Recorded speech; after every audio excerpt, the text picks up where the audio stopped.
माश है कि जब उन्हें भूख लगती है और कोई शिकार नहीं मिलता तो वो अपने ही जंगल के जानवरों का शिकार कर लेता है। पर हमारे राजा तो ऐसे बिल्कुल नहीं करते, बल्कि वो तो खुद भूखे रहकर हमारी भूख मिटाते हैं।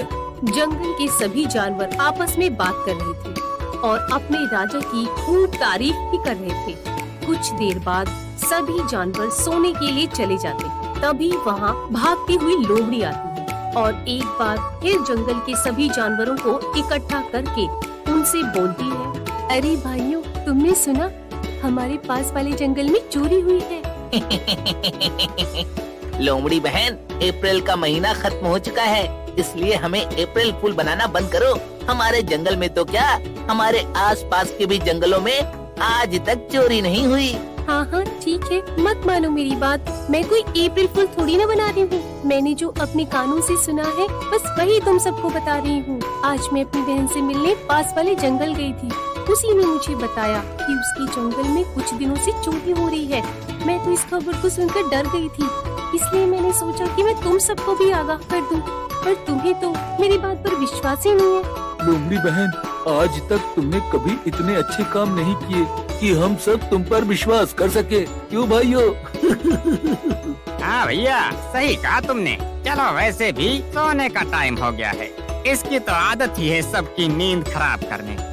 लोमड़ी की बात पर कोई विश्वास नहीं करता और सब जाकर सो जाते हैं।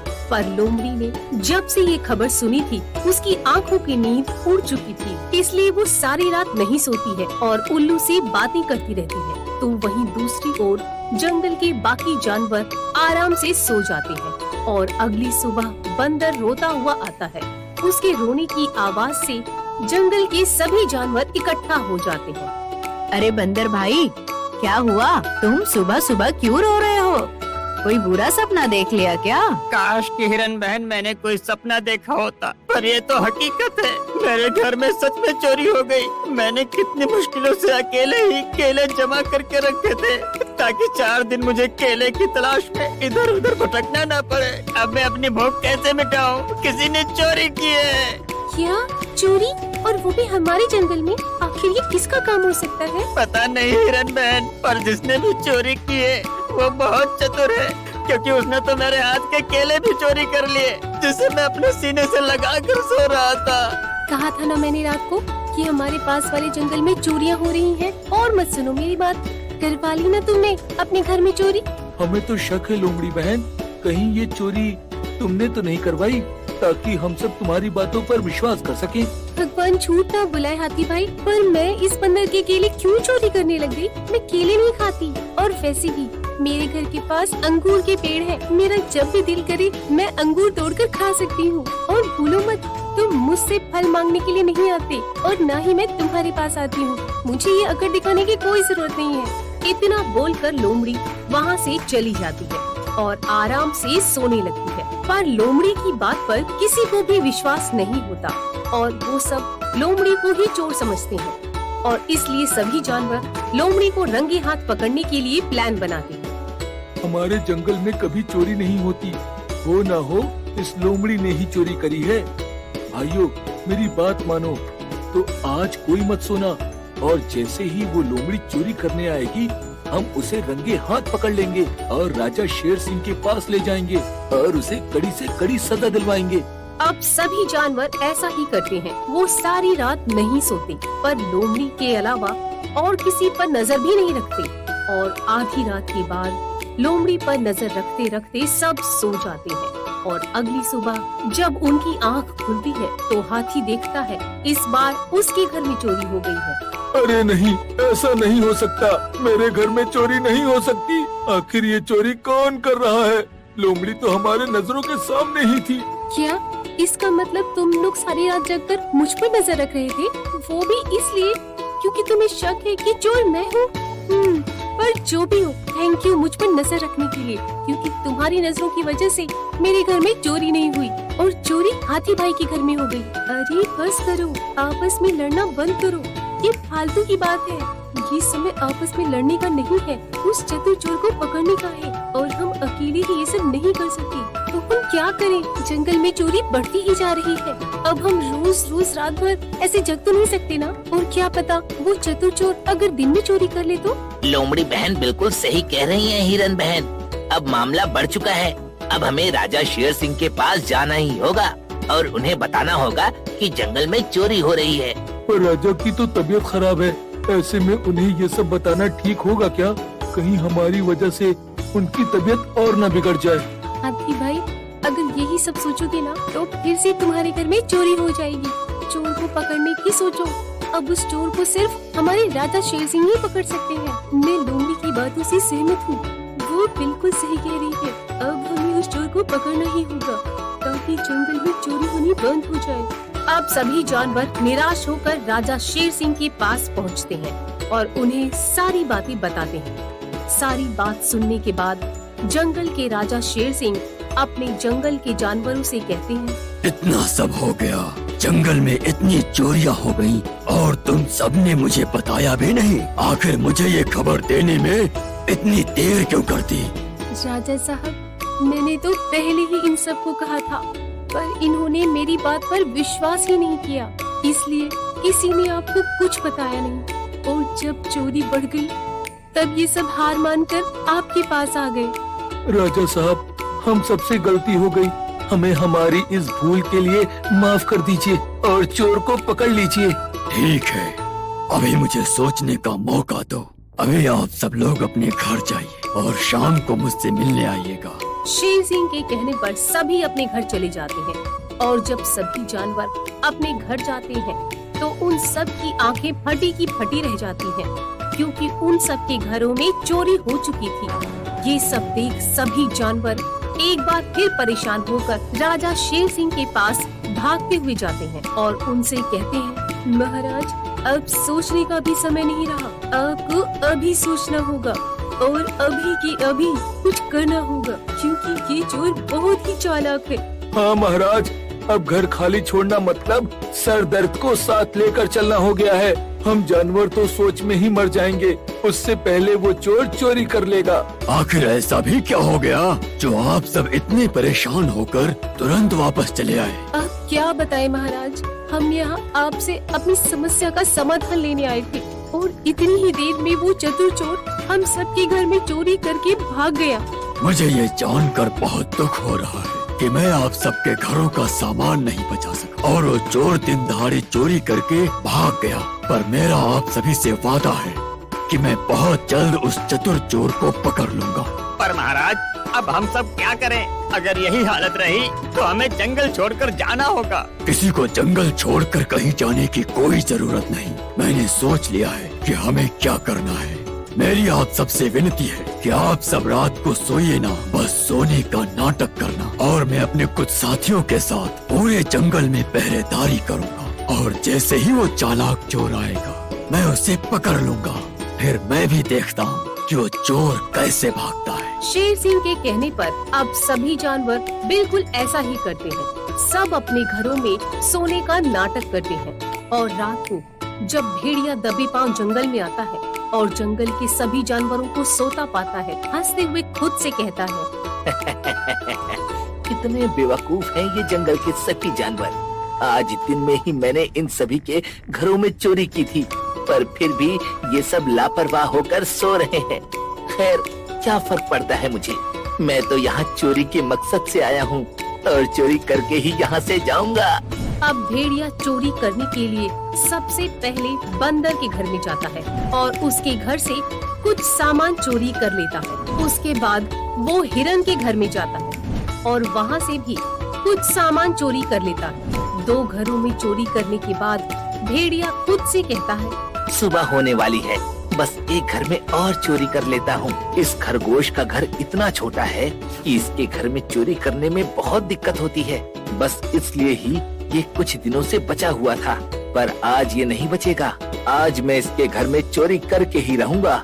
इतना बोलकर भेड़िया अपने हाथ खरगोश की गुफा में डालता है और जैसे ही वो अपने हाथ खरगोश की गुफा में डालता है, खरगोश और उसके साथी उसका हाथ पकड़ लेते हैं और पीछे से शेर सिंह आकर उसे घेर लेता है और उससे कहता है, तो तू है वो चोर जो इतने दिनों से जंगल में चोरी कर रहा था। तुझे क्या लगा कि तू कभी पकड़ा नहीं जाएगा? याद रख कि चोर कितना भी शातिर क्यों ना हो, एक दिन वो पकड़ा ही जाता है। अरे नहीं नहीं शेर सिंह, मैं वो चोर नहीं हूँ। मैं तो बस आज ही चोरी करने के लिए आया था। मुझे जाने दो, मैं तुम्हारे ही जंगल का हूँ। हमें मूर्ख समझता है तू? मेरे जंगल में कोई भी जानवर चोरी नहीं करते और हमारे जंगल में कभी चोरी हुई भी नहीं थी। तो दूसरे जंगल का जानवर है जो हमारे जंगल में आकर चोरी कर रहा है और अब इसकी सजा तुझे जरूर मिलेगी। तुझे सजा यहाँ भी मिलेगी और तेरे खुद के जंगल में भी मिलेगी। साथियों, इसे बंधक बनाकर जेल में डाल दो। शेर सिंह भेड़िया चोर को जेल में डाल देता है और उसके जंगल से उसके राजा शेर को बुलाता है और उस भेड़िया चोर को उसके हवाले कर देता है। जिसके बाद उस भेड़िया चोर के जंगल के राजा शेर उसे कड़ी सजा देते हैं। कटहल चोर बल्लू बंदर। सुंदर वन जंगल में बल्लू बंदर रहता था जिसे मेहनत के नाम पर बुखार आ जाता था, लेकिन बड़ी बड़ी बातें करते समय वो खुद को सर्वश्रेष्ठ समझता था। एक दिन एक तोता उड़ता हुआ आकर एक पेड़ पर बैठ जाता है। उसे देख बल्लू बंदर कहता है, अरे तुम इस पेड़ पर क्यों बैठे हो? क्या तुम्हें पता नहीं है कि इस पेड़ पर केवल मैं ही बैठता हूँ? ये मेरा पेड़ है। इस पर बैठने की तुम्हारी हिम्मत कैसे हुई? अरे मैं तो पानी की तलाश में यहाँ वहाँ भटक रहा था। मुझे कहीं भी पानी नहीं मिला। मैं बहुत ज्यादा थक चुका था। तभी मुझे ये पेड़ नजर आया तो मैं यहाँ आकर बैठ गया। और वैसे भी इसमें इतना गुस्सा होने वाली कौन सी बात है भाई? इस पेड़ पर बैठने से पहले तुम्हें ये जान लेना था कि ये पेड़ मेरा है और मैं यहाँ का दादा हूँ। माफ करना बल्लू भाई, माना कि तुम बड़े शक्तिशाली हो, लेकिन जो शक्तिशाली होता है ना, वो छोटी छोटी बात पर अपने आप को बड़ा दिखाने की कोशिश नहीं करता। तो तुम क्या कहना चाहते हो कि मैं शक्तिशाली नहीं हूँ, इसलिए मैं अपनी बातें बार बार तुम्हारे सामने बोल रहा हूँ? मुझे तो ऐसा ही लग रहा है। तुम मेरे पेड़ पर बैठकर मेरी बेइज्जती कर रहे हो। तुम्हें इस जंगल में रहना भारी पड़ सकता है। क्या तुमने इस जंगल को खरीद लिया है? मैं एक थका हुआ मुसाफिर हूँ। मुझे पेड़ मिला तो मैं बैठ गया। इसमें इतना भड़कने वाली क्या बात है? पेड़ पर तो कोई भी बैठ सकता है ना। जंगल पर सबका बराबर का हक है। चुपचाप इस पेड़ की डाली को खाली कर, वरना अंजाम बुरा होगा। ठीक है बंदर भाई, मैं यहाँ से चला जा रहा हूँ। बल्लू बंदर की धमकी सुनकर तोता गुस्सा होकर वहाँ से चला जाता है और उड़ते उड़ते तोता अपने आप से कहता है, बड़ा अजीब है बंदर, खुद को 30 मार कहाँ समझता है। तोता उड़ता हुआ अपने घर की ओर जाता है। ऐसे ही कुछ दिन बीत जाते हैं। फिर एक दिन जंगल में सभी जानवर यहाँ वहाँ घूम रहे थे। तभी हाथी की नजर एक बहुत ही पुराने पेड़ पर पड़ती है, जिसे देख हाथी सोचता है, अरे ये तो चमत्कार हो गया। इस पेड़ पर आज तक कभी भी खिला हुआ पत्ता नहीं लगा था, मगर आज इस पर कटहल कैसे लग गया? हाथी ने पूरे जंगल में इस बात का शोर मचा दिया। इसीलिए जंगल के सभी जानवर उस कटहल को देखने के लिए उमड़ पड़ते हैं। अरे वाह, ये तो सच में चमत्कार हो गया। जरूर कुछ बात है, तभी तो बरसों पुराने पेड़ पर आज तक कुछ भी नहीं हुआ और अचानक से कटहल लग गया। हाँ भाई, तुम्हारी बात तो सही है। और तो और सबसे हैरान करने वाली बात तो ये है कि पूरे पेड़ पर सिर्फ एक ही कटहल है। ये संभव कैसे हो सकता है? जरूर कुछ बात है। तभी वहाँ उड़ता हुआ तोता आ जाता है और तोता उन सब को बोलता है, अरे भाइयों, मैं यहाँ आपको एक खबर देने के लिए आया हूँ। दरअसल ये जो कटहल इस पेड़ पर हुआ है ना, वो कोई आम कटहल नहीं है। ये एक जादुई कटहल है। जो भी इसे खाएगा वो बहुत ज्यादा शक्तिशाली हो जाएगा। उसके अंदर अद्भुत शक्तियाँ आ जाएंगी और वो जंगल का सर्वश्रेष्ठ जानवर बन जाएगा। हाँ, ये सब तुम्हें कैसे पता? तुम्हें ये बात किसने बताई? देखो भाई, मैं एक पक्षी हूँ। कभी इस जंगल तो कभी उस जंगल उड़ता रहता हूँ। कल मैं उड़ता हुआ दूसरे जंगल चला गया तो उस जंगल में मुझे एक ऋषि मुनि मिले थे। उन्होंने ही मुझे इस कटहल के बारे में बताया था, लेकिन मुझे पता नहीं था कि वो कटहल हमारे ही जंगल में है। इसीलिए मैंने सोचा कि क्यों ना इसके बारे में आप सभी लोगों को बता दूं। अगर सच में ये एक जादुई कटहल है तो ये कटहल तो मैं ही खाऊंगा, क्योंकि मैं इस जंगल का सर्वश्रेष्ठ जानवर बनना चाहता हूँ। अरे हाथी भाई, ऐसे कैसे? तुम तो वैसे ही दिखने में सर्वश्रेष्ठ हो। तुम्हें अलग से सर्वश्रेष्ठ बनने की क्या जरूरत है? जरूरत है तो हम जैसे कमजोर जानवरों को। इसीलिए ये कटहल तो मैं ही खाऊंगा। तभी वहाँ भागता हुआ बल्लू बंदर आता है। बल्लू बंदर सारी बातों को सुनने और समझने के बाद बोलता है, हलवा है जो खा जाओगे? इस जंगल में मैं भी रहता हूँ, इसीलिए इस कटहल पर मेरा भी हक है। मैं ही इस कटहल को खाऊंगा। मैं शक्तिशाली और सर्वश्रेष्ठ बंदर बनकर पूरे जंगल पर राज करूंगा। वाह बल्लू भाई, तुमने तो खुद ही फैसला कर लिया, जैसे कि तुम ही इस जंगल के राजा हो। सभी जानवरों में अब कटहल को लेकर खींचातानी होने लगती है। वे सभी आपस में लड़ाई करनी शुरू कर देते हैं। उनकी लड़ाई को देखते हुए तोता बोलता है, अरे अरे, आपस में लड़ाई करने से बेहतर है कि इसका कोई न कोई उपाय निकाला जाए, क्योंकि लड़ने से वो कटहल किसी को नहीं मिलेगा। हाँ तोता, बात तो तुम्हारी बिल्कुल सही है, लेकिन ऐसा क्या उपाय निकाला जाए जिससे यह कटहल मुझे मिल जाए? देखो, इस जंगल में कोई राजा नहीं है, इसीलिए हम एक प्रतियोगिता रखते हैं। जो ये प्रतियोगिता जीतेगा उसे ही ये कटहल मिलेगा और वही हमारे जंगल का राजा होगा। हाँ, इससे ये फायदा होगा कि कटहल की सारी अद्भुत शक्तियाँ हमारे जंगल के राजा को ही मिलेंगी। तुम्हारी बात बिल्कुल सही है। मैं तो कहता हूँ कि कल ही ये प्रतियोगिता हो जाए और जो जीतेगा उसे ये कटहल मिलेगा और वही हमारे जंगल का राजा होगा। लेकिन प्रतियोगिता क्या होगी, इसका फैसला कौन करेगा? देखो, इस प्रतियोगिता का फैसला मैं करूंगा, क्योंकि मुझे इस जंगल का राजा नहीं बनना है। मैं हूँ एक नन्हा सा पक्षी, कभी यहाँ तो कभी वहाँ, इसमें मेरा कोई फायदा नहीं है। लेकिन इस जंगल में रहने के नाते मैं चाहता हूँ कि इस जंगल का राजा एक सही जानवर हो, जो असल मायने में एक शक्तिशाली और सर्वश्रेष्ठ हो। और आने वाला राजा मेरी तरह अक्लमंद भी होना चाहिए। अरे भाई, अपनी अक्लमंदी प्रतियोगिता में दिखाना। हाँ तो बताओ तोता, कटहल की प्रतियोगिता कब रखनी है? अरे भाई, इसका फैसला करने वाला ये तोता कौन होता है? क्या अब तोता हमें बताएगा कि इस जंगल का राजा कौन होगा? मेरी बात मानो और चुपचाप ये कटहल मुझे दे दो और मुझे ही इस जंगल का राजा घोषित कर दो। बल्लू, चुपचाप यहाँ से चला जा, बात को बढ़ाने की कोशिश मत कर। जो फैसला हो गया वो हो गया। कल प्रतियोगिता रखी जाएगी और जो भी इस प्रतियोगिता को जीतेगा वही जंगल का राजा होगा। बल्लू बड़ा ही कमजोर बंदर था। वो प्रतियोगिता में हिस्सा नहीं लेना चाहता था। वो चाहता था कि बिना मेहनत किए ही उसे वो चमत्कारी कटहल मिल जाए और वो इस जंगल का राजा बन जाए। बल्लू बंदर यही सोच रहा होता है, तभी उसके दिमाग में कटहल चुराने का आइडिया आता है। अरे वाह, ये उपाय मेरे दिमाग में पहले क्यों नहीं आया? वैसे भी भगवान ने मुझे बहुत अक्लमंद बनाकर भेजा है, तो क्यों ना अब मैं इस जंगल के सभी जानवरों को दिखा दूं कि असली राजा मैं ही हूँ। रात के वक्त सभी जानवर सो रहे होते हैं। तभी बल्लू बंदर मौका देखकर पेड़ से कटहल चुरा लेता है और अपने घर में सुरक्षित रख देता है। अगली सुबह सभी जानवर प्रतियोगिता के लिए जमा होते हैं। तभी वहाँ बल्लू बंदर आकर कहता है, देखो भाइयों, मैं जानता हूँ कि ये प्रतियोगिता हम सबके लिए कितनी जरूरी है, लेकिन अचानक से मेरी तबीयत खराब हो गई है और मैं इस प्रतियोगिता में हिस्सा नहीं ले सकता। इसीलिए मैं चाहता हूँ कि जो भी जंगल का नया राजा बने वो खुद में एक सर्वश्रेष्ठ जानवर हो। अरे बल्लू, क्या सच में तुम इस प्रतियोगिता में हिस्सा नहीं लोगे? तुम्हारे बिना तो मजा ही नहीं आएगा। बल्लू बंदर की बात को सुनने के बाद तोता समझ जाता है कि दाल में कुछ न कुछ तो काला है। तोता फौरन जाकर कटहल के पेड़ को देखता है तो देखता है कि पेड़ पर कटहल तो है ही नहीं। तोता सभी जानवरों को इस बारे में बताता है। सुनो भाइयों, हमारे साथ बड़ा धोखा हो गया है, अब प्रतियोगिता नहीं हो सकती। ये क्या बोल रहा है तोता? प्रतियोगिता क्यों नहीं होगी? क्योंकि कटहल की चोरी हो गई है भाइयों।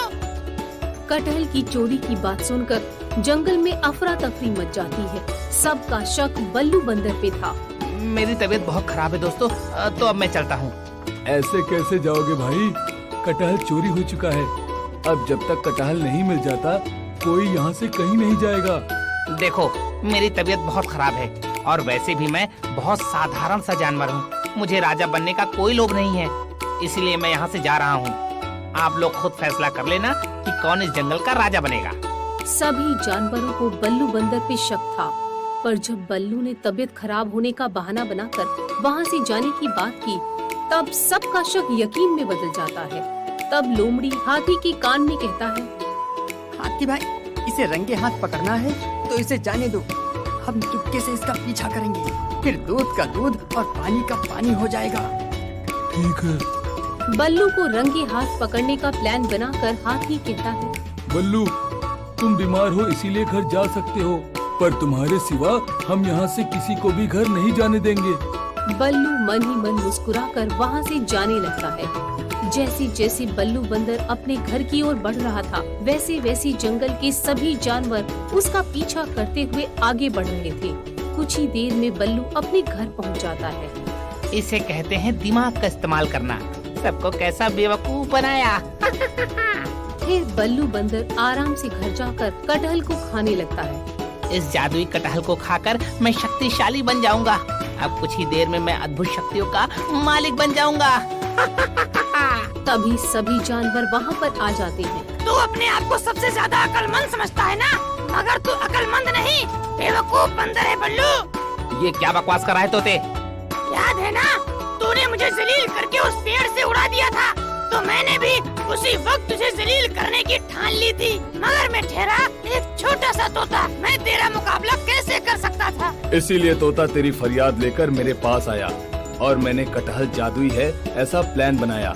हाँ, दरअसल कटहल जादुई या चमत्कारी है ही नहीं, ये तो एक मामूली कटहल है, मगर इसे जादुई बताकर हमने तुझे बेवकूफ बनाया। तुम कामचोर हो ये तो हम जानते थे, तुमसे मेहनत तो होने वाली नहीं है, इसीलिए तुम चोरी करोगे ये भी हम जानते थे, मगर हम तुझे सही रास्ते पर लाना चाहते थे, इसीलिए हम सब ने मिलकर ये प्लान बनाया। बल्लू याद रखना, चोरी करना पाप है। किसी कमजोर की बेइज्जती करना भी उससे बड़ा पाप है। बल्लू, तुमने चोरी की है, जंगल के कानून के अनुसार चोरी की सजा मौत है, मगर हम तुझे मारेंगे नहीं, हम तुझे सुधरने का मौका देते हैं। सबकी बात सुनकर बल्लू का सर शर्म से झुक जाता है। आज तुम सबने मेरी आंखें खोल दी हैं। आज से मैं मेहनत करके खाऊंगा और किसी भी कमजोर को जलील नहीं करूंगा। बल्लू को सुधार कर जंगल के सभी प्राणी खुश होते हैं। कुछ दिन के बाद बल्लू सबके साथ प्यार और मोहब्बत से पेश आने लगता है।